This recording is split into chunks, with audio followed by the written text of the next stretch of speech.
पवार गटाला मिळण्याची शक्यता आहे। बाबाजानी दुर्राणी यांना पुन्हा एकदा संधी मिळणार आहे। दुसऱ्या जागेसाठी सिद्धार्थ कांबळे यांचं नाव चर्चेत असल्याचं कळतंय।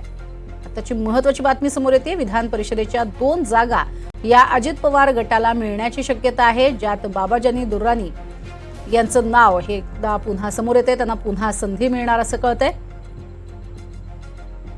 अधिक माहिती घेऊयात। सागर कुलकर्णी आमचे प्रतिनिधी आपल्या सोबत आहेत। सागर, काय अधिक माहिती?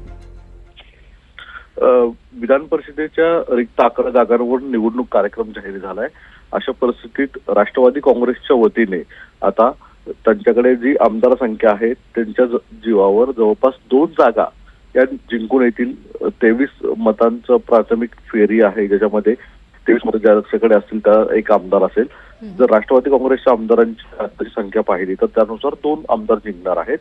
आता विद्यमान जे आमदार आहेत बाबाजानी दुर्राणी यांना परत एकदा संधी मिळेल असं सांगण्यात येतं। बाबाजानी दुर्राणी हे परभणीतून येतात आणि आपणास माहित आहे की मुस्लिम मतदारांकडे गेल्या काही दिवसांमध्ये राष्ट्रवादीचा ओढा वाढलेला आहे। पुढील कालावधीमध्ये विधानसभेच्या दृष्टिकोनातून बाबाजानी दुर्राणी यांना संधी परत एकदा दिली जाईल असं सांगितलं जातं।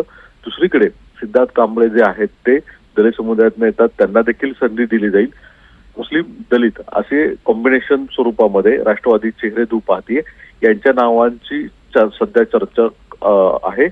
पुढील काही दिवसातच याबाबतचा अंतिम निर्णय होईल, पण तुर्तास तरी या 2 उमेदवारांना परत एकदा संधी दिली जाईल असं म्हटलं जातं। नक्कीच, तुर्तास धन्यवाद या संपूर्ण माहितीसाठी।